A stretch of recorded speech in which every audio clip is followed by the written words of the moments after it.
Hola, buenas. Esta videoconferencia es para intentar explicar para un público de secundaria de forma sencilla un tema medieval que son los reyes y las reinas en la plena Edad Media.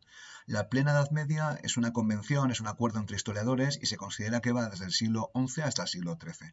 Bueno, pues a partir de aquí vamos a hablar de los reyes. He puesto aquí un dibujo que me ha resultado bastante gracioso. Entonces, porque mi punto de esta videoconferencia es que los reyes en la plena Edad Media no eran tan poderosos como podemos creer. En las películas, en los libros, pues aparecen como personas hiperpoderosas, con un poder absoluto, que te podían matar si les daba la gana. En realidad, esto no es tan cierto. En primer lugar, porque tenían ejércitos muy pequeños, pues 100, 200, 300 hombres, no tenían tantos caballeros como podíamos pensar. En realidad eran como señores feudales, tenían unos territorios propios de ellos y luego el resto de territorios estaban gobernados por señores feudales, por duques, condes y marqueses, pues a veces en territorios muy separados del territorio real. Entonces eran reyes feudales en su propio feudo y eran reyes sobre todos los demás. De hecho, hay una frase en latín muy conocida que se habla de la Edad Media, que el rey le dicen que era un primus inter pares. Esto es una frase en latín, primus viene de primero y pares significa igual, con lo cual al rey le decían que era el noble más poderoso, tenía un estatus simbólico, tenía corona, cetro y estas cosas, pero era el primero entre los iguales. Entonces, los reyes que mandaban, los reyes que más conocemos, los que aparecen en los libros, son los reyes carismáticos. Aquellos capaces de repartir recompensas tenían cierto poder. Es decir, si eras un buen guerrero, como Ricardo Corazón de León, te embarcabas en una guerra y conquistabas tierras y eres capaz de repartirlas a tus seguidores, entonces sí que tenías poder y podías tener una cierta capacidad política más allá de tu feudo. Aquí tenemos un mapa, está en inglés, pero bueno, supongo que se ve de los numerosos reinos que había en el siglo XI en Europa. Podemos ver muchísimos y aún faltan, ¿eh? Aquí tenemos a Navarra, tenemos Aragón, tenemos el Condado de Barcelona, tenemos los reinos de León, Castilla y Galicia, los condados de Bretaña, el reino de Francia, el duque de Normandía, Inglaterra. Y aquí está el reino de los alemanes, el Sacro Imperio Romano Germánico, que a pesar de que aparezca muy grande, también estaba dividido en múltiples condados, ducados, arzobispado. Europa en el siglo XI, durante la plena Edad Media, era un territorio muy fragmentado en múltiples unidades políticas. Entonces, ¿qué hacían los reyes? ¿Vale? Porque entonces sí que es cierto que existían los reyes, que tenían corona, entonces actuaban sobre todo como jueces o mediadores. Era la persona, cuando había una guerra, un conflicto entre sus súbditos, que todo el mundo esperaba que actuara. Y si no actuaba o se posicionaba del lado de uno de forma muy clara, pues te perdía prestigio. Luego después, cuando había un conflicto y los reyes emprendían guerras de tanto en cuando, ¿vale? Pues se suponía que los reyes, los chicos, tenían que liderar, se ponían a la cabeza del ejército, tenían que liderarlo, llamaba a sus vasallos, ejerciendo pues su relación feudo-vasallática con ellos, entonces les pedía ayuda y se ponía al frente de los ejércitos. Pero en sus ejércitos, pues cada noble, cada duque tenía sus propias tropas y el rey las lideraba. Luego el rey tenía ingresos de sus tierras propias y podía recibir contribuciones de los demás, pero sobre todo obtenía ingresos de sus tierras propias. Y luego tenía un estatus simbólico, tenía corona, el orbe, el cetro. En algunos países como Francia, según la leyenda, eran supuestamente santos y tenían poderes milagrosos. Entonces los reyes, como vemos, no tenían unos poderes especialmente importantes. Aquí tenemos al rey o al emperador más importante de Europa, que era el emperador del Sacro Imperio Germánico. Entonces aquí pues, hay varios. Entonces os pongo una imagen de una crónica medieval del emperador Otón, que era del emperador del Sacro Imperio Germánico, donde se muestran los atributos de realeza.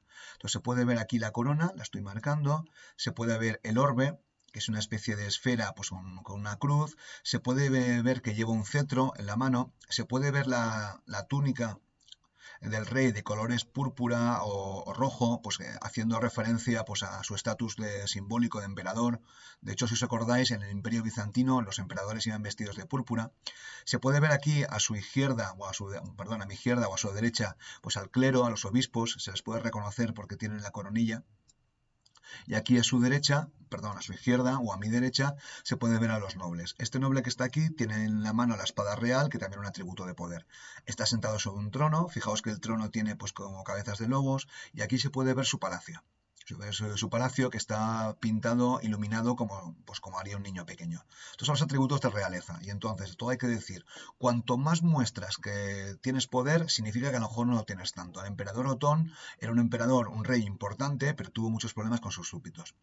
Bueno, aquí tenemos algunos de los atributos de realeza que se conservan. La corona imperial, supuestamente de Carlomagno, pero si no me equivoco es del siglo X, se conserva en Viena, y aquí podemos ver pues, el atributo de realeza, la corona que estaba hecha de oro, con perlas, etcétera, y aquí hace referencia religiosa al rey David.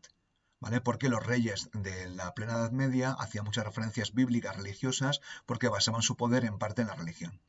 Bueno, entonces, ¿qué no tenían? Los reyes no tenían una gran corte o palacios. De hecho, había muchos reyes que eran itinerantes, que iban de castillo en castillo, de palacio en palacio, visitando a sus súbditos, a sus señores feudales.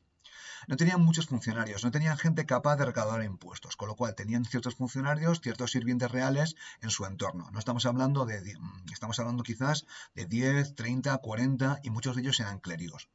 No tenían capacidad para recibir impuestos más allá de sus territorios, es decir, que los señores feudales se quedaban ellos el dinero, los impuestos, los tributos y al rey le llegaba muy poquito. Y no tenían un poderoso ejército permanente, es decir, tenían sus tropas reales, sus colegas, la gente de su feudo, sus caballeros personales y cuando querían ir a una guerra tenían que pedir ayuda con consilium y auxilium a sus vasallos. Es decir, cuando querían ir a una guerra tenían que pedir ayuda a sus vasallos y a sus ejércitos. ¿Y qué tenían? Tenían, como he comentado, algunos territorios personales que gobernaban como señores feudales. Aquí sí cobraban impuestos. Entonces, si un rey tenía suerte y sus territorios personales, los de su familia, eran muy poderosos, eran muy grandes, pues tenía más dinero y más sirvientes. Y luego también los reyes solían tener el apoyo de la Iglesia Católica, de los obispos, de los arzobispos, del alto clero, porque la Iglesia Católica estaba muy involucrada en conseguir la paz y los reyes eran como los proponentes de la paz, con lo cual la Iglesia favorecía a los reyes si los reyes se portaban bien con ella y al mismo tiempo la Iglesia también le podía dar contribuciones, impuestos y por lo menos apoyo moral. Bueno, a partir de aquí voy a hablar de los reyes carismáticos, que son los más conocidos y son aquellos que tienen cierto poder en la plena Edad Media. Los reyes con personalidades fuertes, con capacidades, que eran buenos guerreros, que eran carismáticos, que eran capaces de hacer que otros les siguieran, pues tienen cierto poder. Voy a hablar, hay muchísimos, de dos de ellos. El primero es Leonor de Aquitania, que estrictamente no es una reina, aunque sí que lo fue de Inglaterra, reina consorte, era duquesa de Aquitania, y luego su hijo Ricardo Corazón de León, en francés Coq de León, espero haberlo pronunciado bien, que era un rey bastante muy carismático, muy conocido y que participó en las cruzadas. Aquí tenemos a Leonor de Aquitania, este dibujo que está aquí es de un videojuego que se llama Civilización 6, que me gusta mucho. Aquí está en una crónica medieval como consorte del rey de Inglaterra. Fijaos que tanto al rey como a la reina le ponen aureolas de santos, como si fueran santos, aunque muchos de ellos no lo eran. Y aquí está una versión idealizada de Leonor de Aquitania, que tiene una corte de caballeros, que le hacían la corte, le hacían canciones a favor suyo, entonces aquí está nombrado un caballero. Leonor de Aquitania es un personaje importantísimo, vivió hasta los 80 años durante la plena Edad Media. Y aquí tenemos a su hijo, Corazón de León, que era conocido por ser el rey de las cruzadas, por haber ido a Tierra Santa, por ser un rey muy valiente. De hecho, era tan valiente que murió asaltando un castillo. A veces ser valiente es contraproducente. Y es el otro gran rey medieval, famoso por su carisma y por ser buen guerrero. Y bueno, entonces, ¿cómo conseguían más poder? Entonces, los reyes conseguían poder sobre todo a través de las campañas militares. Es decir, si se embarcaban en una guerra y conquistaban tierras, pues por ejemplo los musulmanes en la península ibérica o tierras a los paganos en el este, entonces estos reyes pues repartían el poder, el botín, las tierras, entre los nobles que le habían acompañado. Entonces, cuando un rey repartía dinero, fortuna y tierras, conseguía mucho poder. Aquí tenemos a Federico Barbarroja, un emperador alemán muy conocido, pues es famoso por ser un buen guerrero. Los reyes también conseguían poder estableciendo relaciones familiares con otras grandes familias, porque si emparentaban, casaban a su hija, a su hermana, con el patriarca de otra gran familia, pues entonces se establecían redes familiares y la familia impactaba muchísimo durante la plena Edad Media. Luego después, cuando alguna rama feudal, algún noble, algún duque, pues su familia se extinguía, ellos intentaban por todos los medios quedarse con su feudo. Y luego después también pedían contribuciones a los nobles, a la iglesia, a las asambleas, entonces pedían dinero de forma puntual, sobre todo con la excusa de que tenían que partir hacia una guerra, y dicen, si no me puedes ayudar con soldados, por lo menos ayúdame con dinero. Entonces algunos reyes como Federico Barbarroja pues consiguieron más poder a través de estos métodos. ¿Y cómo lo perdían? Esto es otra imagen de Civilización 6, pues la vida es complicada, había accidentes, había reyes niños, entonces cuando un rey intentaba imponer la paz, castigar a un noble que estaba atacando a otro y no lo conseguía, pues perdía mucho prestigio. Esto a veces pasaba. Y luego después los reyes eran personas, tenían familias y a veces repartían las tierras entre sus herederos, con lo cual su reino, que podía ser más o menos grande, lo repartían entre varios, con lo cual un reino grande se podía convertir en varios reinos pequeños. Esto se dice que tenía una concepción patrimonial de propiedad privada de sus reinos. Bueno, pues con esto he acabado, espero que se haya entendido y hasta otra.